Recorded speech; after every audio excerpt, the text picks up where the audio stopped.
विमल बहुत परेशान था। उसे समझ नहीं आ रहा था कि वो इस परिस्थिति से कैसे निपटे। वो अपनी माँ को बहुत चाहता था, किंतु उसकी पत्नी और बच्चे उसकी माँ से बहुत दूर भागते थे, क्योंकि उसकी एक आँख नहीं थी। साथ ही उसकी कमर भी 90 अंश पर झुकी हुई थी।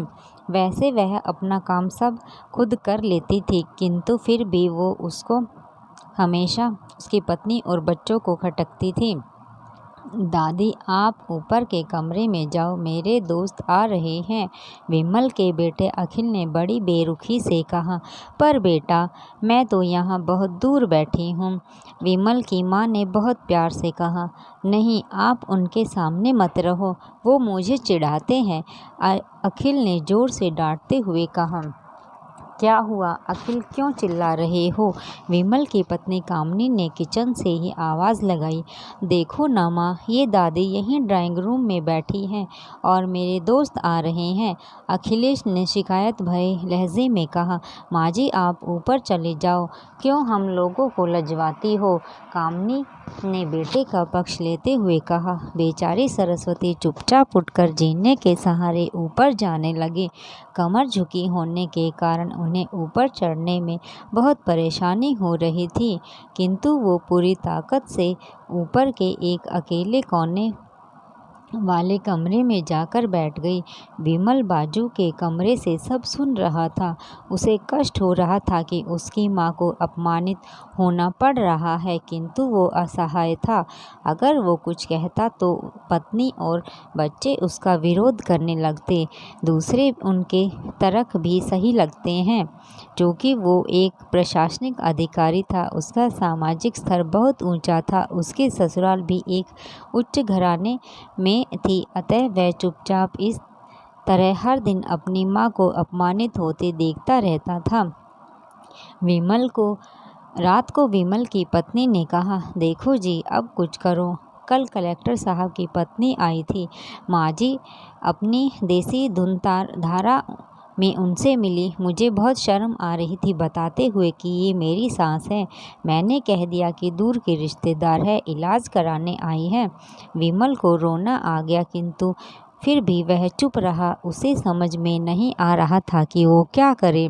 अपने बेटे की मनस्थिति को सरस्वती अच्छी तरह से जानती थी और बेटे को कोई कष्ट न हो, इसीलिए वो हर बात को चुपचाप सह लेती थी।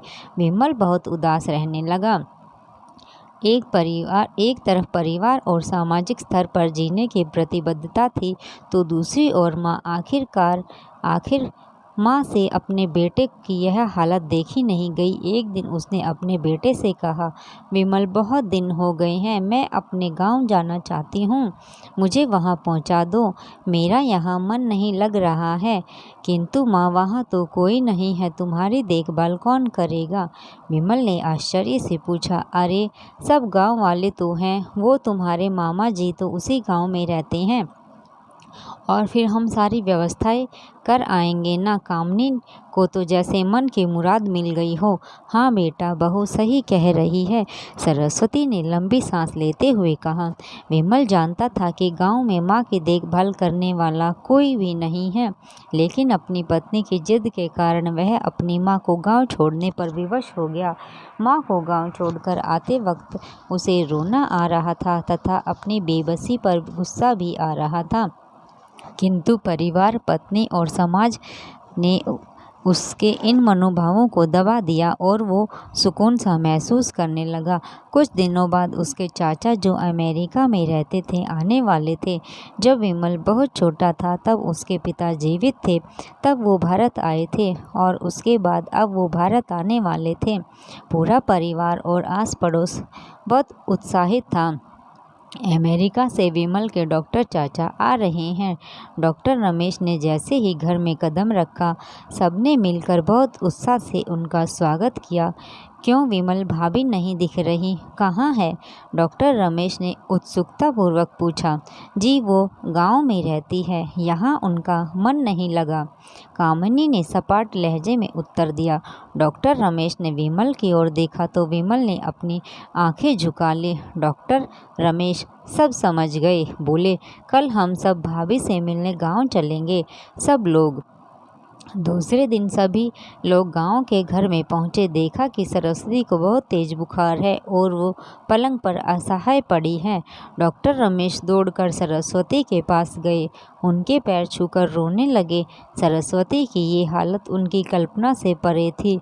वाह बेटा विमल, तूने तो नाम उजागर कर दिया। अपनी माँ की ये हालत देखकर तुझे तो शर्म भी नहीं आ रही होगी। डॉक्टर रमेश ने विमल को लगभग डांटते हुए कहा, नहीं देवर जी, विमल का कोई दोष नहीं है, मैं खुद गाँव आई थी। सरस्वती ने अपने बेटे का बचाव किया। मुझे सब पता चल गया। भाभी आप चुप रहो। क्यों बहू, तुम्हें अपनी सास की कुरूपता पसंद नहीं है? समाज में तुम्हें नीचा देखना पड़ता है ना? डॉक्टर रमेश ने कामनी की ओर व्यंग से देखा। कामनी निरुत्तर होकर विमल को देखने लगी।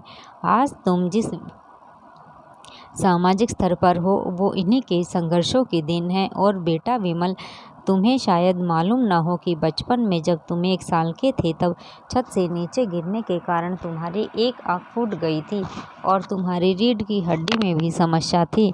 तब तुम्हारी इस कुरूप माँ ने अपनी एक आँख और अपना बोन मैरो तुम्हें देकर इतना सुंदर स्वरूप दिया था। कामनी बेटा, इतने सालों तक संघर्ष करके बेटे को प्रशासनिक अधिकारी बनाने वाली इस संघर्षशील औरत की तुम इस लोगों ने यह दशा कर दी है। तुम्हें ईश्वर कभी माफ़ नहीं करेगा। डॉक्टर रमेश की आंखों में अश्रु जलधारा बह रही थी। अब भाभी, आप मेरे साथ अमेरिका जाएंगी, यहाँ इन स्वार्थी लोगों के बीच में नहीं रहेंगी।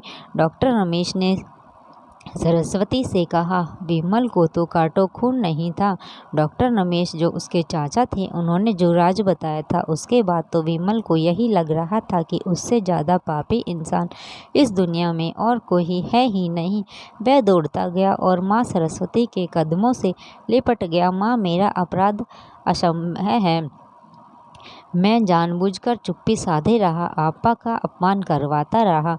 अब सिर्फ आप ही मेरे उस घर में मेरे साथ रहेंगी और कोई नहीं। विमल ने आग्नेय दृष्टि से अपनी पत्नी और बच्चों को देखा। कामनी को बहुत पश्चाताप हो रहा था, किंतु उसकी हिम्मत ही नहीं हो रही थी कि वो सरस्वती से आंख मिलाए। सरस्वती ने कामनी की मनस्थिति को समझकर उसको पुचकारते हुए अपने पास बुलाया और विमल को डांटते हुए कहा, खबरदार, जो मेरी बहू को मुझसे अलग करने की कोशिश की तो तुझे ही घर से बाहर निकाल दूंगी। कामनी और बच्चों ने सरस्वती के पैर पड़ते हुए अपने व्यवहार पर माफ़ी मांगी और माँ के हृदय ने सबको माफ़ कर दिया। तो दोस्तों, अगर आज की कहानी पसंद आई हो तो कहानी को लाइक करें, शेयर करें और कमेंट करके बताएं कि आपको आज की कहानी कैसी लगी।